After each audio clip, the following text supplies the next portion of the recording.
Now say if you want a fun car for about 10 lakhs, your options are limited, which means that this Altroz Racer might be of interest to you, and here's what's new about it. Of course, Tata Motors has toyed with this idea many times before. There have been numerous go faster Indica prototypes, but these remain just that. That was until the Tiago and Tigor JTPs from 2018. These were genuinely lively and promised a lot, but were probably not the right formula to go about this idea on a mass scale. With the Altroz Racer, Tata Motors has made a serious effort again. It's roped in Narain Karthikeyan, who's helped develop a unique engine, suspension and steering tune for this car. A sportier exhaust note as well as a new hydraulic clutch have been added too. The engine in question is a 1.2 litre turbo-petrol from the Nexon, which puts out 120 PS and 170 Nm, pairing with a 6-speed manual.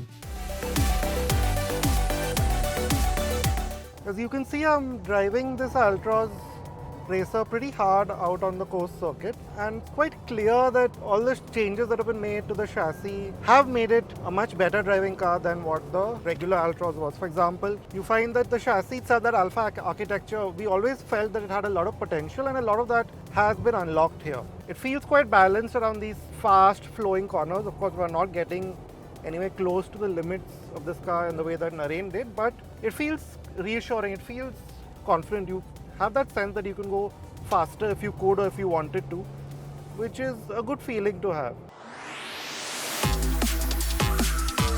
And this engine, of course, the outputs are quite substantial for what it is, but you also realize that in the way that it's delivered, the power, the performance, you have that torque right off idle, which powering out of corners like this over here, it really makes for easy, quick driving.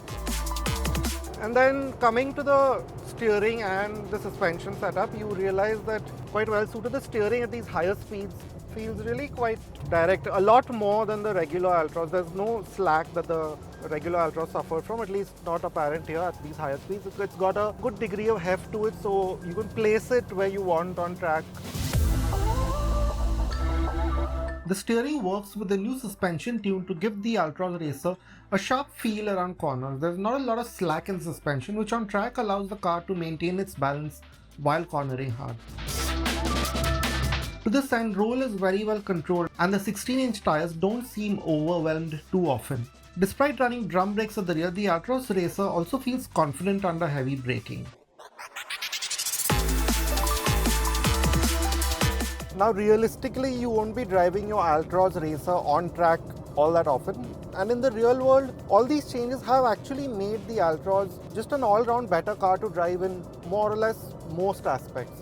To start with, this new clutch is a great help. It's much lighter and progressive than before. Although the action is still a bit sharp sometimes, so at low speeds you do have to release it a bit carefully, but other than that, it's actually very less effort. So even though we've been driving in traffic for about an hour now, our foot doesn't hurt that much.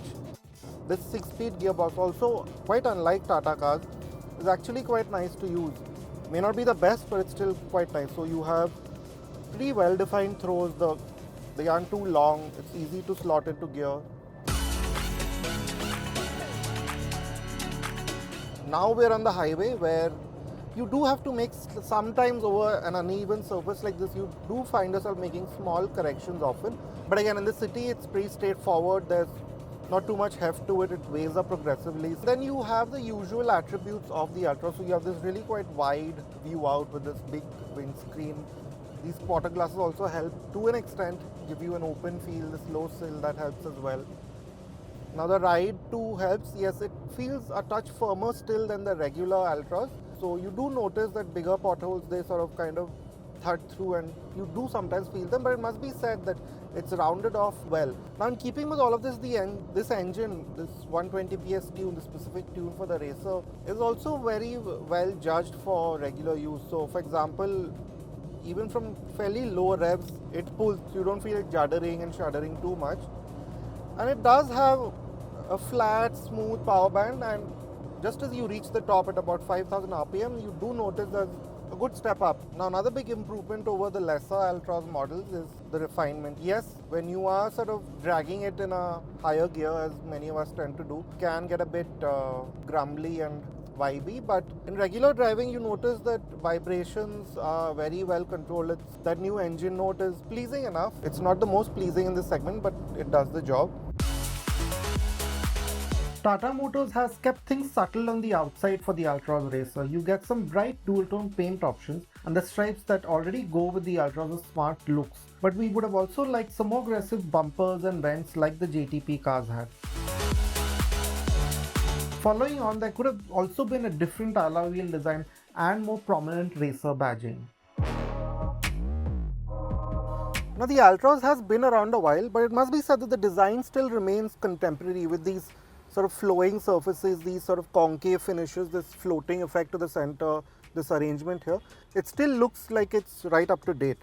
And given that this is a slightly older car, you still get physical controls for the AC, which is a good thing to have considering the Nexon and the Harrier have moved to a fully capacitive touch panel here, more or less. And on top of that, you notice that you have these varying materials and finishes, which is again a recurring Tata theme. And again, like in those other cars, it works here too, to give you a sense of quality which is greater than what maybe the car otherwise would have. Now for the Altroz Racer, you realize that you have this all black theme, and again it works well. Of course, it sort of makes the space feel a bit more cocooned, but it's not that big a deal, especially with these orange highlights. They pop, they give you that pop of brightness. And in keeping with that theme, you notice this quite discreet orange stitching on the steering wheel, on the seats, and these sort of stripes here. Now the seats themselves, they have been slightly reworked just to give you a bit more support, but it's not something major. The Racer, along with the broader Tata Altroz range, now also gets more features. You have the new 10.2-inch touchscreen from the Nexon, which continues to be crisp and fluid in its operation, seen here in a new color palette. The wireless Android Auto Apple Carplay function works seamlessly too. You get the smaller 7-inch driver display setup from the Nexon's mid variants here, which is again easy to use and offers a good deal of information, although the segmented rev counter makes it difficult to know your exact engine speed at times. Other notable features include ventilated seats, an air purifier, wireless charging, connected tech and auto headlamps and wipers. We would have also liked to see full LED lighting and the JBL audio system from the Nexon. Safety continues to be a strong suit. The Altroz has been rated 5 stars earlier, and you now get 6 airbags as standard, ESP, and a clear 360-degree camera system with blind view monitors.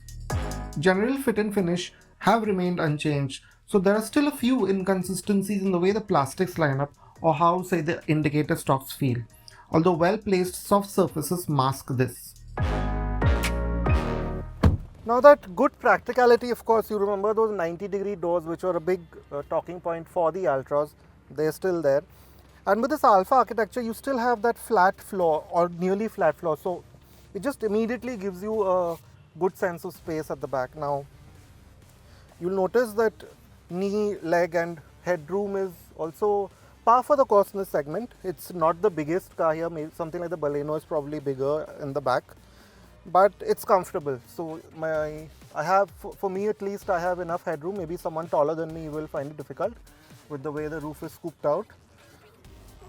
And the seat back itself, I mean, the seat is that typically Tata sort of, it's got that slightly heavy bolstering in the lower half. Again, you have a good deal of under thigh support, as you can see. That way I'm quite comfortable. And the bench too is wide enough for 3 people. It's slightly flat in that regard, but it's effective in carrying more people comfortably. Now in terms of amenities, you have this armrest here. There could have been cup holder, sadly that's not there, but again, like in the front, you have quite large door pockets. And with the whole black theme, yes, it is a bit more constricted here than in the front, but again, it sort of gets the work done. And just like the front, you have some well-placed soft materials on the armrests, which again help you, just give you a more comfortable sort of space to be in. Now you get a Type A charger here, a small sort of place here maybe to put your phone, AC vents, some small pockets here, but this is surprising and we would have liked another center headrest, which is sadly missing. But with the latest update to the Altroz, now all the 3 passengers here get these 3-pointed seat belts. Starting at Rs 9.49 lakh, the Tata Altroz Racer packs a good deal of engagement for the price. The engine is responsive, and while the gearbox could still be better, the Altroz Racer's big achievement is the fluid and agile chassis that makes it a fun experience on track and on road.